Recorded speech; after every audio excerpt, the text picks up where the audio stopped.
Ngayong umaga ay patungkol po dito sa tagumpay ng ating bagong taon 2024. Amen. Amen. Ayan. Kailangan maging matagumpay ang ating bagong taon. Kahit maraming trahedya ng buhay sa paglilingkod, iba't ibang klase man ng trahedya ng buhay, maaaring yun ang trahedya ko. Hindi ko alam kung ano naman ang trahedya nyo.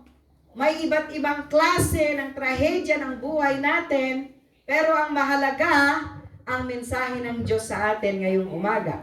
Magkaroon tayo ng katagumpayan sa ating bagong taon, 2024, at sa mga darating pang taon ng buhay. Paridayaw iti Apo. Amen? Amen. Una, na dapat nating tingnan, no, sa ating buhay, para tayo ay magkaroon ng katagumpayan, mga kapatid, sa taong ito ng 2024. Tiyakin po natin at magkaroon po tayo ng assurance ng ating kaligtasan. Glory to His name. Amen? Amen. Kumusta kayo? Kaya gusto kong ituro yung mga young people natin, inumpisahan ko si Doctrine of Salvation. Kasi naramdaman ko na hindi pa nila masyadong naiintindihan. At baka kahit sa atin din sa congregation, hindi pa rin natin naiintindihang mabuti sa tagal na ng panahon na ating paglilingkod. Kailangang ma-assure natin sa ating sarili na anytime na kunin tayo ng Diyos, may assurance ang salvation natin. Antay yung alalaungan ti salvation nga, ay, panakay salakan lang yan. Awatek ni Apo Jesus Christ manubot kin mangisalakan, kung may salakan akong kot nalpas. Napahan akong jay langit. Hindi lang gano'n. Kailangan, may assure mo sa sarili mo and hindi natin itinatrabaho para mailigtas tayo at tinarabaho ni Jesus yun sa buhay natin. But, ni Paul ko na work out your salvation. Amen? Ibig sabihin, while na ikaw ay nabubuhay dito sa mundo, na tinataglay ang kaligtasang ibinigay ni Kristo sa bawat isa sa atin, mga kapatid, kailangan po ay ma-assure natin sa ating sarili na ang ating kaligtasan ay ating pinagagalaw. Paridayaw iti Apo. Kailangan wino-work out natin ito. How to work out? Wag ka lang maupo sa isang tabi. Nananamon dyan, blessing nga si kagat na isalakan ka. And years of course, ni Apo Diyos talaga ngayon salakan na tayo, hindi natin binili yan, hindi natin ginawa yan. Pero yan po, 100% ay ibinigay ni Kristo sa bawat isa sa atin, manaydayaw iti Apo, ng libre, walang bayad. Ibinigay niya ang kanyang dugo, ibinigay niya ang kanyang buhay para tanggapin natin ang kaligtasan ng libre at walang anumang hininging kapalit sa bawat isa sa atin. Pero tayo bilang mananampalataya ni Kristo sa kanyang kaubasan, bilang kingdom at pinagaharian ng Diyos, dapat may ginagawa tayo habang tayo ay nabubuhay na ligtas sa mundong ito. Amen? Amen. Dapat yung ibig sabihin ni Paul doon, that work out your salvation, hindi ka lang humalikip-kip bilang isang kabataan, bilang isang miyembro sa loob ng iglesia. Dapat nagtatrabaho yun sa buhay. Amen? Did you share Jesus? Na-share mo na ba si Jesus sa mga classmate mo? Tinatrabaho mo ba yon sa buhay mo? Concerned ka ba about your God? Gusto mo ba siyang malaman ng mas malalim pa sa buhay? Tumatrabaho ba ang salita ng Diyos sa buhay natin while ng kaligtasan tinanggap natin kay Kristo? O para tayong isang organization na once you are saved, you are saved. No? Ang buhay natin bilang Kristiyano, kung tayo ay naligtas, dapat gumagapang ito sa buhay natin. Dapat tumatrabaho ito sa buhay natin para nakikita yung tunay na salvation sa bawat buhay natin. Amen. Paridayaw iti Apo. Not Amen. enough that you are saved. Dapat nakikita sa buhay mo na ikaw ay ligtas. Paano mo mapapakita sa iyong sarili o sa ibang tao that you are saved? Kung ikaw lang mismo ang nakakakita no. Dapat nakikita yan ng iba sa buhay natin that we are saved. In the name of Jesus, by the blood of Jesus. Through the suffering of our Lord Jesus Christ, you are saved. Paridayaw iti Apo. Amen? Amen. Okay, magbasa tayo according to Romans chapter 8, verse 28 to 39. Saan nyo gustong babasahin ko? English o Tagalog? Sabi niya rito sa Tagalog, at nalalaman natin ang lahat ng mga bagay ay gumagawang magkakasama sa ikabubuti ng mga umiibig sa Diyos. Amen. Oh, tingnan mo. Nalalaman natin ang mga bagay ay gumagawang magkakasama sa ikabubuti ng umiibig sa Diyos. Hindi niya sinabi na dyan na humalikit-kit ka, umupo ka lang, mag-intay ng kamatayan mo at mag-intay ng pagparito ng ating Panginoong Jesucristo. Ang sabi niya dyan, gumagalaw. Verb, action word, verb yan. Gumagalaw yan, no? Paridayaw iti Apo. Ibig sabihin, nagpa-function ka. Ang kaligtasan sa buhay mo, gumagalaw sa iyo. Amen po ba? Amen. Glory! Amen! Amen. Ituloy natin. Sa mga tinawag, ayon sa kanyang layunin. Oh, sino ba ang mga tinawag? Yun bang unbelievers o tayo na believers? So, dito yung sa uti Apo, address to us. Sa atin naka-address ito. Hindi sa mga hindi mananampalataya.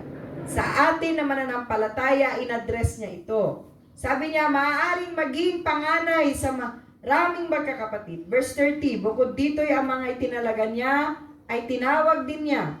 Ang mga tinawag niya ay inaring ganap din niya. At ang mga inaring ganap ay niluluwalhati din niya. Amen. Ay para sa atin. Sino ang maaaring laban sa atin? Okay, 32 siya na naging pinagkait ng kani-kaniyang sariling anak. Ngunit ibinigay siya para sa ating lahat. Paanong hindi niya ibibigay sa atin ang walang bayad ang lahat ng mga bagay? Sino ang masasakdal laban sa mga hinirang ng Diyos? Ang Diyos ang nagpapawalang sala. Sino ang humahatol? Si Kristo ay namatay at bukod dito ay muling binuhay. Amen. Na nasa kanan ng Diyos, na namamagitan din para sa atin. Yes. Sino ang maghihiwalay sa atin? At ang pag-ibig niya ni Kristo? Ang pag-ibig ba ni Kristo? Ang kabigatian ba? O ang paghihirap? Ang pag-uusig? Ang kagutuman? Kahubaran? O ang panaginip? O ang tapa? Gaya ng nasusulat para sa iyo, kami ay pinatay buong araw. Kami ay ibinigay sa mga tupa para sa katay. See? So 37, dapat tuwad sa iba, ang lahat ng mga bagay na ito ay higit pa sa mga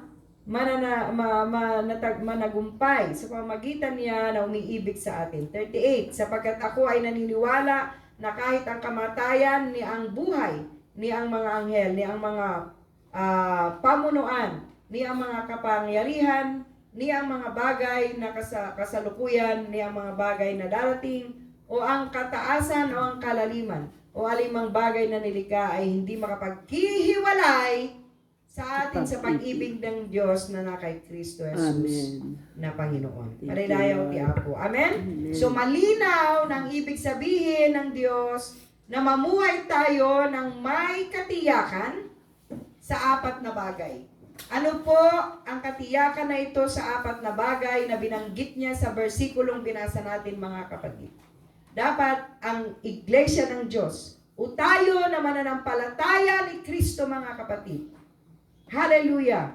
Very clear that the Lord means for us to live in assurance of four things, na tayo ay nabubuhay in His presence. Amen. Hallelujah. Amen. Hindi lang sa presensya ng Diyos. Kapag nawala ang presensya ng Diyos, daig mo pa yung mau-mau nga kaslag bibiyag ka nga awan pisiti puso. Hindi mo maramdaman na may Diyos. Hindi mo maramdaman na may tagapagtanggol ka. Hindi mo maramdaman na may buhay na Diyos na kaibigan mo. Ganon, kapag walang presensya ang Diyos. So, in our salvation, sa ating kaligtasan, ang ina-assure niya, sabi ko nga kanina, i-assure mo. Dapat ang salvation mo may assurance sa iyo. Dapat ang salvation natin ay maramdaman natin na bubuhay tayo in His presence. Maridayaw iti Apo. Amen po ba? Amen. Hallelujah. Nabubuhay po ba tayo sa presensya ng Diyos? Amen. Okay. Number 2, in His power. Kailangan nating mabuhay in His power. Sa kapangyarihan ng Diyos. Hindi sa kanumang kapangyarihan ng mundong ito. Dahil kapag nasa kapangyarihan ka ng Panginoon, walang sino mang makakagapi sa iyo mula sa kapangyarihan ng Diyos. Sabi niya doon sa binasa natin kanina. Ay dahil yan sa pag-ibig ng Diyos. At sa kapangyarihang bumabalot sa bawat isa sa atin. Because our Lord Jesus Christ is a powerful God. Yung nung nag-resurrect siya, ibinigay na niya ang kapangyarihan sa atin to receive the power through His Holy Spirit. Maridayaw iti Apo. Amen? So you live in His power. You live in His presence. In His power. And number 3, His plan. Mabuhay ka sa plano ng Panginoon. Hindi sa sarili mong plano, hindi sa sarili mong layunin, kung hindi higit sa lahat, sa plano ng Diyos na ipinlano niya sa buhay mo, mabuhay ka. Glory to His name. Amen. That's the true assurance of life. That's the true assurance of salvation na kailangang pamuhayan natin bilang mananampalataya ni Kristo sa ating mga buhay. Mabuhay tayo in His presence, in His power, in His plan, and His permanence. Maridayaw iti Apo. Anong ibig niyang sabihin? Presensya niya, kapangyarihan niya, ang kanyang plano, ang kanyang magiging permanente. Permanence. Hey! Kapag namatay ka ba, alam mo na may permanence ka o may permanent life ka? Place para sa iyo. Amen? Amen. Yes. Even though I walk through the valley in the shadow of death, I have fear. I have no fear. Wala tayong fear. Bakit? Kahit dumaan tayo, itiging at itipatay. Kahit dumaan tayo sa kamatayan man, o dumating tayo sa sukdulang ang Diyos kukunin ang ating buhay, meron tayong kapayapaan dahil doon sa assurance na binigay niya that we have eternal life. Manaydayaw iti Apo. Amen? Amen. Amen! Mabiyag tayo dyan. Amo tayo nga uray matay tayo. Uray awan magunguna tayo ito'y langit. Nga magserserbi tayo. Nga kakibat yung word na permanence. Manaydayaw iti Apo. Yung word na permanence, ibig sabihin, meron tayong permanente tayo saan, hindi lang doon sa ipinlano niyang buhay natin, hindi lang sa magandang langit na ibinigay niya sa atin, but of course, in His presence.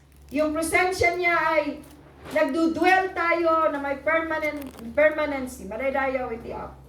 Lumalangoy ka na alam mo na yun ay eternal sa buhay mo. Na walang sino mang makapaglalayo sa atin, maridayaw iti Apo. Amen? Amen. Hallelujah. Philippians 4:14-13. Muli nating natuklasan na ang kapayapaan ng Diyos ay atin. Isang kapayapaang lampas sa pagkaunawa at higit pa rito, ang Diyos ng kapayapaan mismo ay suma sa atin. Amen? May Diyos ng kapayapaan na suma sa atin because of our salvation. Dahil iniligtas ka ni Kristo mula sa dugo niya, biniligan niya mula sa kanyang buhay mismo na ibinigay niya. Pwede tayo ti Apo.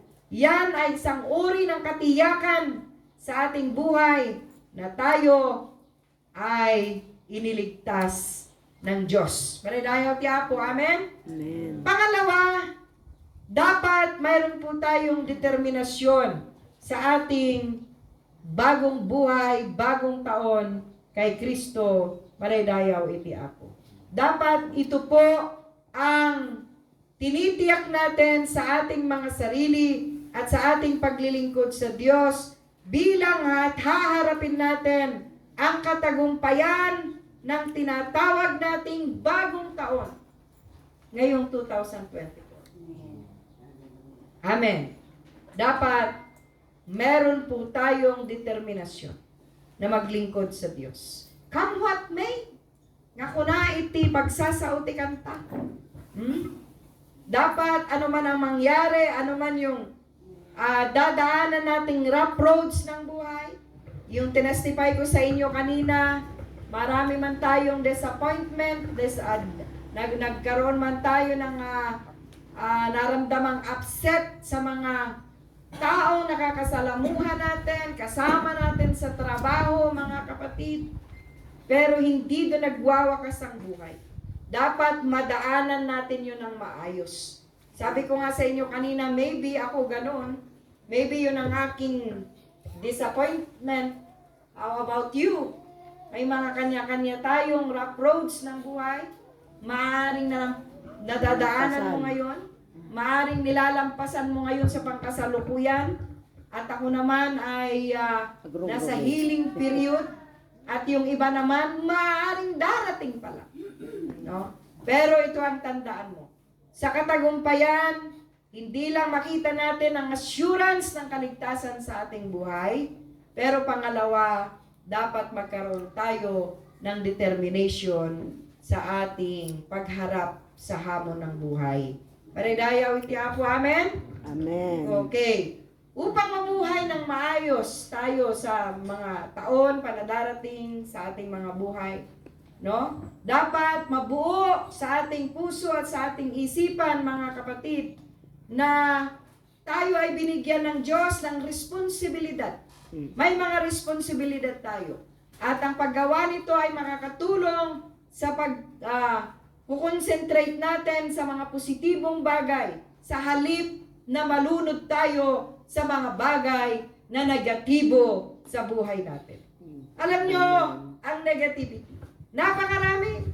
Tulad na lang yung sinabi ko na iyon. Kung papatulan ko ang disappointment, na ipinakikita ni Satanas sa aking mga daan, ay talagang ako ay malulugmok, manghihina, at parang ayoko nang lumakad. Parang gusto ko nang ma-end yung buhay. Pero alam mo nyo, kailangan nating magkaroon ng determinasyon. Not to concentrate sa mga bagay na negatibong dumarating sa buhay natin, but mag-focus tayo doon sa mga positive things ng buhay. Amen. Alam nyo kung may negative, mas maraming positive. Sa Bible, kukunti dyan ang negative. Yung mga ibinibigay lang ng kaaway. But 100% almost, puro positive. Kaya pag dumarating ang mga negativity ng buhay, dapat tumingin tayo sa salita ng Panginoon. Doon lang tayo ihambing, doon natin bigyan ng reference ang ating mga disappointed sa buhay. Amen. Doon natin bigyan ng posibilidad yung mga bagay na akala natin ay negatibo. Maaring hindi natin alam, come what may kako nga kanina. What's next? What happened next year? What happened next year? But God is the God of salvation. Kung niligtas ka niya, kung binigay niya ang pangangailangan mo at the past years, hindi ba siya din ang Diyos na magbibigay ng iyong pangangailangan sa mga susunod pang taon?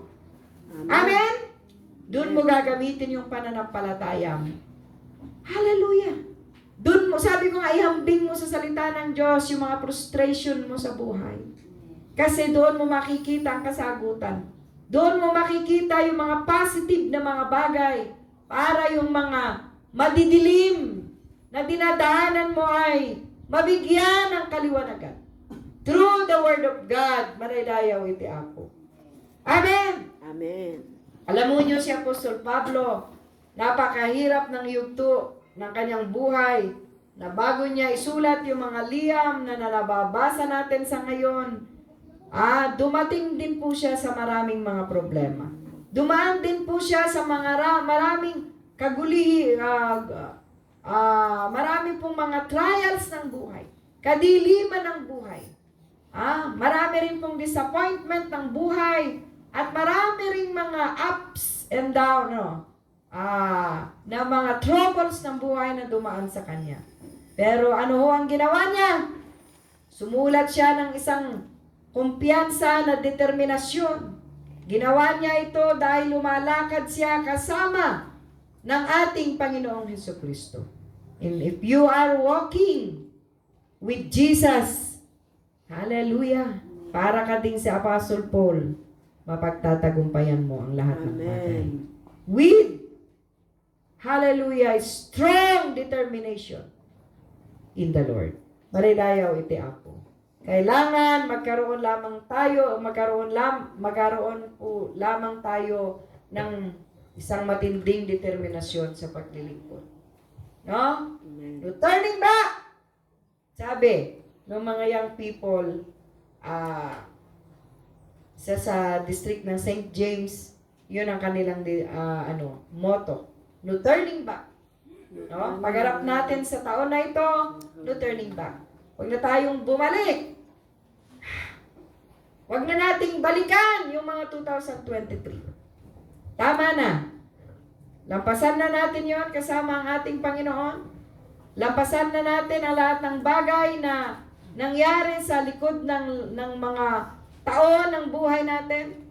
At tingnan natin yung mga bagay ng may positibo na determinasyon. Malaydayaw iti Apo.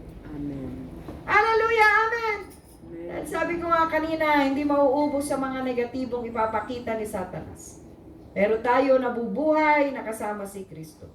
Strong determination ang pangalawa. Pangatlo, dapat matuto rin po tayo na mabuhay ng may katagumpayan. Para tayo mabubuhay ng may katagumpayan, dapat hindi lang po tayo tinatawag natin na may determinasyon, may assurance ang kaligtasan o salvation. Dapat may appreciation din po tayo. Amen. Matuto rin po tayo mag-appreciate sa lahat ng mga bagay.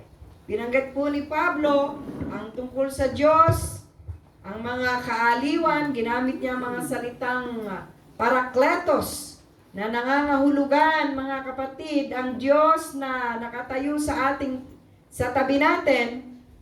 Natutuwa si Pablo sa bawat sitwasyon dahil nagkaroon siya ng pagpapahalaga sa presensya ng Diyos sa kanyang buhay.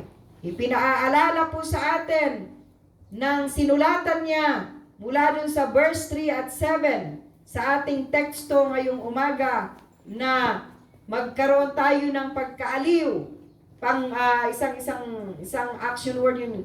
Upang aliwin tayo at lumilitaw dito, mga kapatid, na binanggit niya ng 9 times ang word na may pagkaaliw.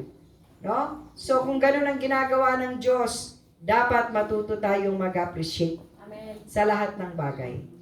Para tayo'y matagumpay. Huwag puro negatibo ang titingnan natin.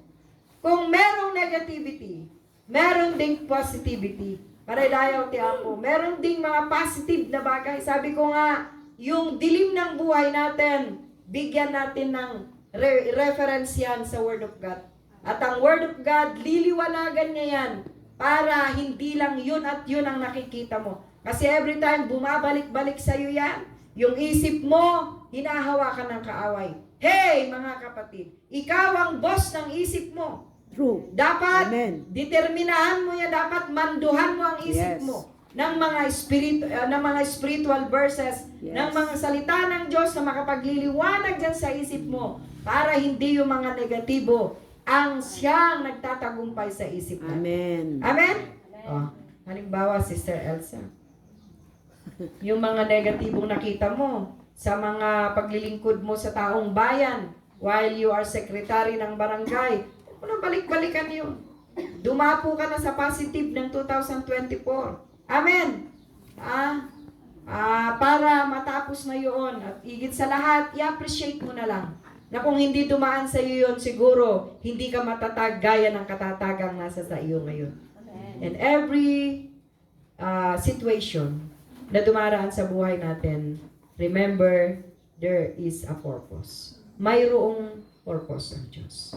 Maybe sa buhay natin, magbulay-bulay tayo na, Lord, nagiging matatag ako kapag ganito ang dumarating sa akin. Di ba? Amen? So, you must appreciate it. No? Wag tayong mag-murmur na, nyamot na po! Insa at dak dito, itap na lang, parparigatong tipuso. Yeah. Sometimes, hanmot nga may kat na dyan nga, question tayo, alawan, palubusan na kati apo, question na ram amin ang nagidayan. Apo, abay nga kastoy ti kakadwa. Nga, sa halip na makita da, apresyaran da kuma, da dyan sagot mong maan mo. Tapuro mo pa ng down teramidin da. Usaran di dati kabusor. Nga, apo, aglawag mo't lang dyan, panunot mo, salamat ka dagitoy. Tanuhan nga, isuda, saan nga dumakkel ti ayat ti pusok, saan nga dumakkel ti pasensya. Sa anak nga dumakkel, kin sa anak mo't nga dumakkel nga na espiritual. Di ba? So, amin dagi dyan, ada purpose na itibiyag. Di ba, Sister Elsa? Amen. Sa halip nga gura umida, tamnan mo ng pag-ibig. Tamnan mo ng pag-ibig at pagyakap sa kanila ng mahigpit with the love of the Lord. Hallelujah. Alam mo, ikaw ang lalaki. Hayaan mo sila. Ang importante yung ikaw. Amen? So, appreciate. Learn to appreciate everything na mga anumang bagay na dumarating sa buhay natin. Hallelujah. Amen. Trahedya man ang buhay, kalugihan man, Brother Dalio, kung nalugi ka man sa iyong mga pananim, ay katapresyarom lang ta, at least ang kakapay nga, si tatakder nga nabiyag. No, bonggamat ni Apo Diyos, uray maminsan, alahanan ng sulsulitan, salamat lang ta, Apo. Sister Maria niya, nagkanakatin, pangit nga ba? Apresyaron lang tataan niya ngay nga ron. Siguro mabintapay di ayat mo, diyan ang supply kit ka. Aray dayaw ti Apo. Daming bagay na nakakairita, nakaka-stress minsan sa buhay natin. Pero salamat sa Lord dahil tinuturuan niya tayong ng mga bagay para tayo matutong mag-appreciate sa harapan ng ating Panginoon. Nang hindi puro reklamo. So gaya mga kuna ni Apo Diyos, do all things without murmurings. Amen. Di ba, Brother Jerry, ano? Tanda-tanda pa ni Brother Jerry yung ano na yun. Yung mga verses na yun. No? Praise God. Do all things without murmurings. Kanayo, may bato-batok kini AC na dyan. Ano ibaong ko, maununa mo, murmur na. Siya man mama. Ibagam na mo namin doon. Aginaw ka ko namin, aginaw ka ko naman. May kaliman nga ibagam. Makulit. Makulit ka, mama. Ako na naman. Minsan laeng. Dili na, mga minoy kulit ko kakaslangay. Ganda nga naun-unit. Iso ngay kulit ko.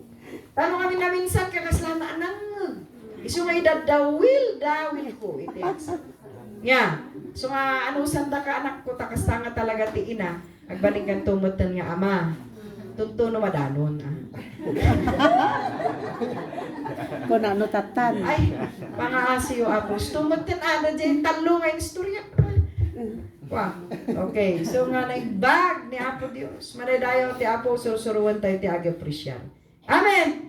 Amen. May kapahat, maudi. Nagdanag. Nay, isang po man tayo order ni Brother Delio.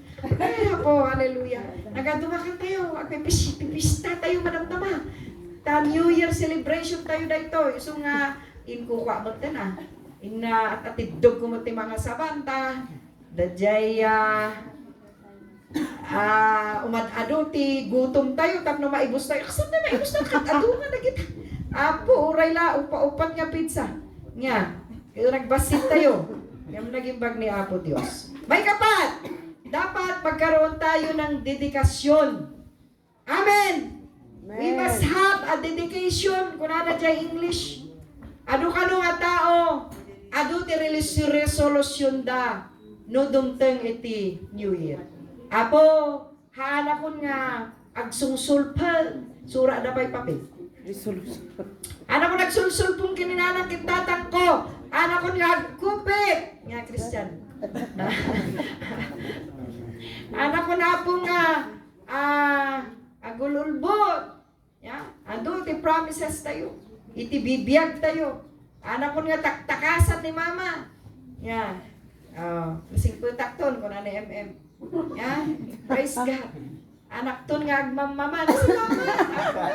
Salamat.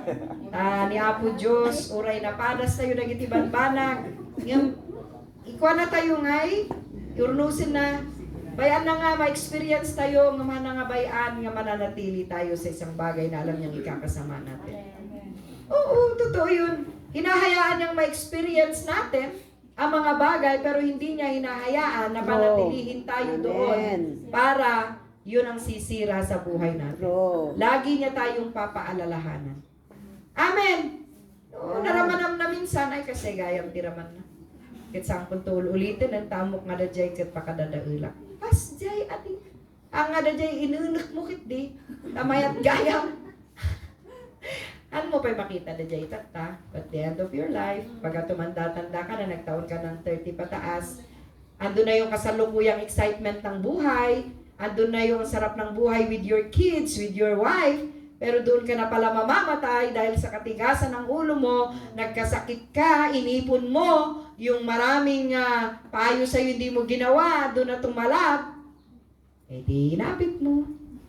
Dahil consequence, katigasan ng ulo mo. Kaya nga sabi ni Solomon, habang bata ka pa, makinig ka sa payo ng magulang mo. Yun ang ibig sabihin nyo. Kasi pinipreserve ka niya na habang bata ka pa, matuto ka na sa payo ng magulang dahil ang magulang alam nila yung nakakabuti sa'yo sa hinaharap. Dahil alam nila na kapag yung tigas ng ulo mo hindi mo binago, after 30 years, after 40 years, si kamot lang timang apit, kakaasi ka, katikayat na kumalong life, kin ka. Diba? Amen. Dahil ayaw nila yung mga naranasan nila, ipataw pa na maranasan mo. Nga, nagpupumiglas ka dahil akala mo marunong ka ngayon at ang magulang mo hindi nakapag-aral. Gaya ng pinag-aaralan mo ngayon sa napakalawak na social media, kaya hanggat maaari, gusto mo ang iyong Masusunod. Pero mga anak, kaawaan tayo ng Diyos. Fear God. Hallelujah! Yung resolution natin ngayong bagong taon, hindi natin kailangan yun. Ang kailangan natin, magkaroon tayo ng committed life, dedication na buhay para sa natitira pang buhay natin. Paradayaw ti Apo. Aba, pang matanda lang yan, Pastora. Well, amo mi mag, nga da kami ti maud-udi, no, nagtawin ka ti 50s. Brother, pare Randay, Sister Edna nga, parang yun eh. Da tayo siguro kung kamakam kadagiti ko na tayo nga, maud-udin nga lal daw, when, tako na naman dagiti ubing, para lang aday ta, kadagiti bumabakutan, kadagiti senior citizen, but remember, walang pinipili ang panahon. True. Ang panahon ay dumadapo sa oras na gusto mo man at hindi. Ang kamatayan ay pumapataw, bata man o matanda. Kaya dapat, yung natitirang buhay mo, bata ka man ngayon, teenager ka man ngayon, remember your commitment sa Diyos. Amen. Dapat mayroon kang matinding commitment sa ating Panginoon sa mga nalalabi pa ng buhay mo. Have dedication. You must have dedication. You must have a dedication. Paradayaw ti Apo. As a Christian, kasmay sa nga Kristiyano, saan tayo nga kasapulan, dagiti resolution. Tauray ado ti puuram nga long pad, yellow pad, nga si resolution nga hankan nga kastoy tuntun umay nga tawen. Hindi yun ang kailangan natin, but rather than we must have a new dedication to keep our commitments. Hallelujah to God each day as a believer of Him. Adaydayaw iti Apo. Amen. Amen. Gawin natin ito na commitment na mabuhay sa mga taon na ibinibigay niya sa atin. Kung bigyan tayo ng another 30 years pastoral lady, di praise the Lord na niya. Manong April?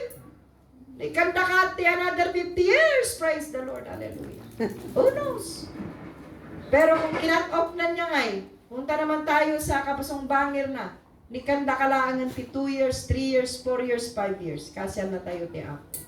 Sana yung mga nalalabi ng buhay natin. Karoon tayo ng matinding commitment sa Panginoon.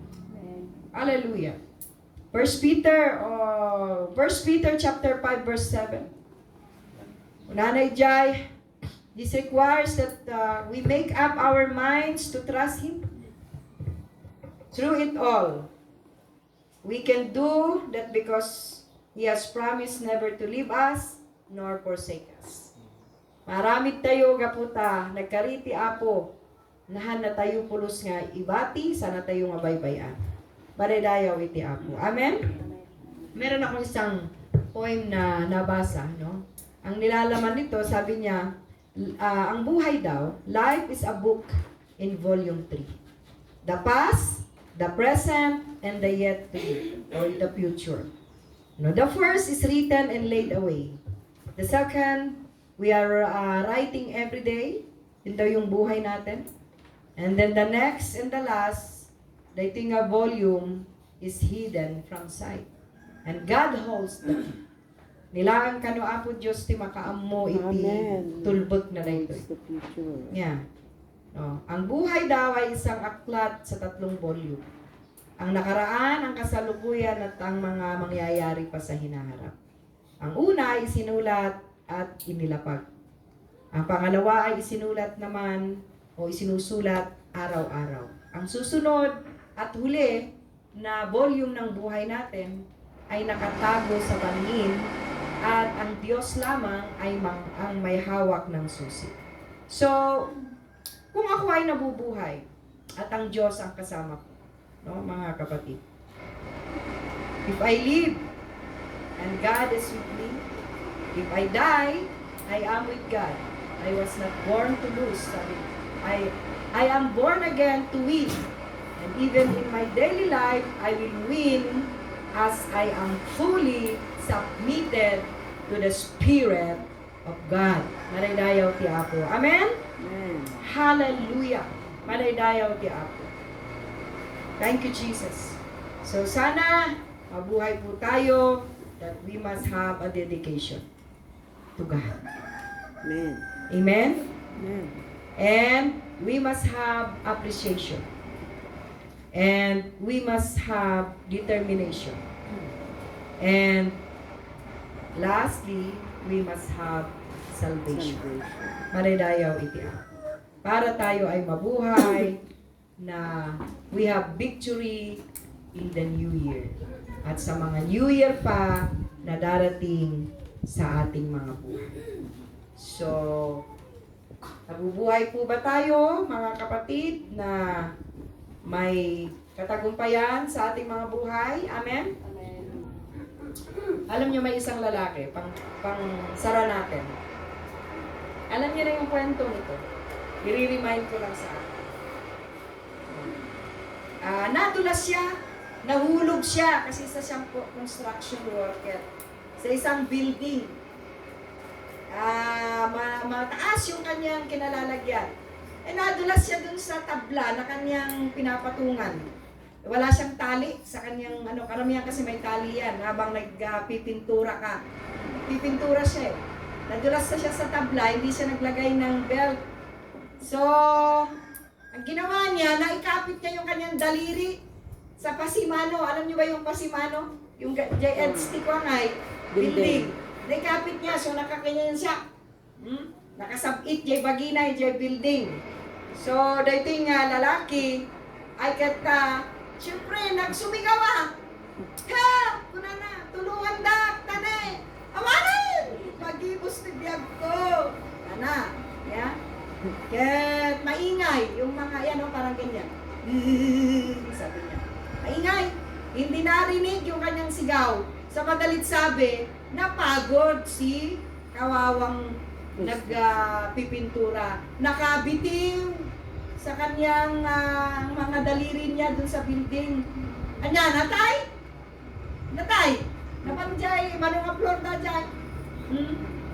Amuyo. Tingan nga ni nakanakatinagan 6 feet lang. Mula doon sa isa pang entablado na kanya sanang babagsakan. Sa tagal niyang nakaukbit no kung ilang oras, pinagtsagaan niya. Pero Sakit ni puso. itinali siya ng kanyang mga daliri sa sobrang takot na baka siya'y mamamatay kapag bumitaw siya. Kaya talagang hindi siya bumitaw, mga kapatid. So, sa sobrang pagod niya, bumitaw siya at bumulusok sa 6 na pulgada na ang pasimano. Ano? Na hindi niya namamalayan, mga kapatid, na napakababa pala nun. So, ang lalaki, mga kapatid, ano, ay nagkaroon ng kapayapaan doon sa kanyang pagkakahawak. So, nabuhay siya ng ilang oras sa takot, sa kaba, na baka siya ay katapusan na niya yun, no? So, minsan tayo po ay ganun ang buhay natin. Marami tayong kinabubuhayan na takot sa ating mga daliri. Bilang sa inyo may mga takot sa buhay. May mga maraming fears sa buhay. Gusto kaya ang aking exam? Gusto ba exam mo, JM? Not yet, no? File pa lang kayo para sa inyong exam. Gusto kaya ang hinaharap ko? Daming takot? Gusto kaya after my graduation, after my college life? No? Diyan? Gusto kaya? Pastor, nyangata, di mapasamat. After my ministry, saan kaya ako patungo? Saan ako dadalhin ni Lord? Ang daming kumusta kaya kung 80 years old na ako, Sister Edna? No? Ang daming takot. Ang daming bagay na minsan humahawak sa ating mga daliri. No? So, hindi po natin kailangan ng mga takot. At paghawak sa ng daliri natin sa pasimano ng mga takot ng buhay. Hayaan mo lang sa nandyan ang Diyos at maaari kang mabuhay ng mapayapa. Maaari mong sabihin sa iyong Diyos na ang lahat ng pinagdadaanan natin, lahat ng bagay na dumarating sa buhay natin, hayaan lang natin na siyang magbigay ng kapayapaan ng lahat ng iyo. Siya ang mag-ayos ng lahat Amen. ng ating mga takot sa buhay. Hayaan natin, through our faith, na ang Diyos aayusin niya ang lahat. At hindi tayo dapat matakot dahil hindi mo alam, gagadi pa lang pala yung kapayapaan na hinahanap mo na na kay Kristo lamang manaydayaw iti ako. Amen? So let us all stand up. Thank you, Lord Jesus. Hallelujah. Father, we bless your name. Thank you, Yes, Jesus. Lord. Oh, bless your holy name. Taas natin ang ating kamay sa Diyos at tayo ay manalangin. Panginoong Diyos, sa umaga pong ito, Yes, Lord. nabanggit sa amin, nabanggit mo sa bawat isa sa amin, ang salitang assurance of our salvation. Yes, Father. Ang salita, Panginoon, na kami po ay magkaroon ng determinasyon, magkaroon ng appreciation Yes. sa aming mga buhay, Panginoon, bilang naglilingkod sa iyo. Hallelujah. At ang lahat ng ito, O Diyos, ay itatanim namin sa aming mga puso. Dahil ang pagharap ng may katagumpayan sa mga taon na darating sa aming mga buhay ay hindi dahil sa sarili naming pagkayot, hindi dahil sa sarili naming lakas, hindi dahil sa kaya namin, pero dahil ikaw ang nabubuhay sa bawat isa sa amin. Kaya Panginoon, para magkaroon po kami ng patuloy at patuloy na katagumpayan sa bawat buhay namin, Ama, sa buhay na ito, sa bawat taon ng buhay na darating sa aming mga buhay. Hallelujah! Itinatalaga namin sa iyo, Panginoon, ang aming dedication. Yes. Ibinibigay namin sa iyo ang lahat ng aming buhay, Yes. ang lahat ng aming mga alalahanin, ang lahat ng aming kabigatan, ang lahat ng troubles sa buhay namin. Sa iyo lamang po namin ibinibigay ang lahat ng iyan. Yes. Sapagkat sa iyo may kapahingahan. Sa iyo ipinaglalaban mo ang iyong mga anak. Amen. Laban sa lahat ng trabaho Amen. ng kaaway sa mundong ito. Amen. Upang patuloy siyang pagtagumpayin sa mga pinlano mo sa buhay niya. Dahil ikaw ang may akda. Ikaw ang may lalang sa amin. Ikaw ang may plano sa bawat isa sa amin. Nalalaman mo ang buhay namin. Yes, Nalalaman mo ang bawat darating sa aming mga buhay. Kaya o Diyos, sa umagang ito, itinatalaga namin sa iyo ang lahat ng aming mga buhay o Diyos, ang lahat ng aming mga iniisip, Panginoon. Pagpalain mo ang bawat isa sa amin. O Lord, kung meron man kaming agam-agam, palitan mo ang lahat ng agam-agam namin ng kapayapaan. Kung meron man kaming pagdadalawang isip, patawarin mo kami, O Diyos.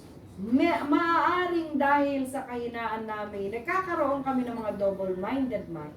Pero alam namin, O Diyos, na Ikaw lamang ang makapagbibigay ng katahimikan. Kaya Ama, patawarin mo kami at ibinibigay namin sa iyo ang lahat. Idinidedicate namin sa iyo ang lahat.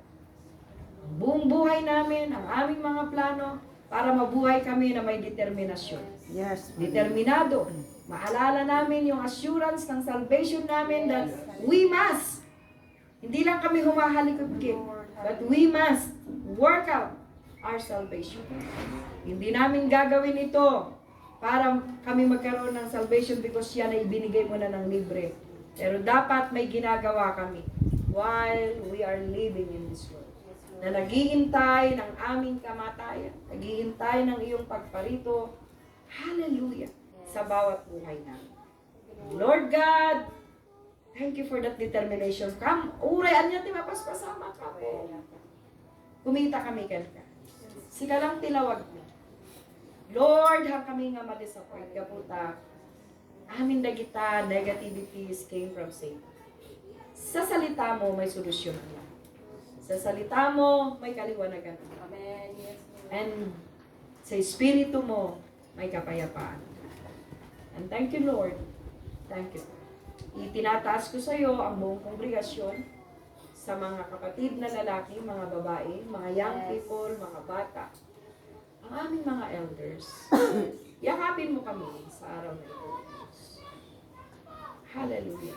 Yung maramdaman namin yung mahigpit na pagyakap mo sa amin through your word and your Holy Spirit. Na sa buhay na ito, ang katagumpayan ay nasa amin. Thank you, Lord. We give you all the praise. Amen. Amen. Lalabas kami sa iglesyang ito na naramdaman namin yung kayapaan, katahimikan, kagaanan ng loob sa aming mga buhay. Wala kaming ibang pag-asa kung hindi ikaw lamang. Very clear ang mga promises mo sa amin. At hindi kami pwedeng humiwalay sa promises na ito. Yun lamang yung pinanghahawakan namin. Thank you, Lord. Thank you, Jesus. In Jesus' name. So, nagbagal daw tayo amin. Amen. Kakabsat, awan ti agaw awit, mga asyo. Nung malpas ti patlak tayo, da tayong kung gusto niyo sa congregation makiupo, pwede po, no? Ada meeting tayo, postpone pa lang the Bible studies tayo ta.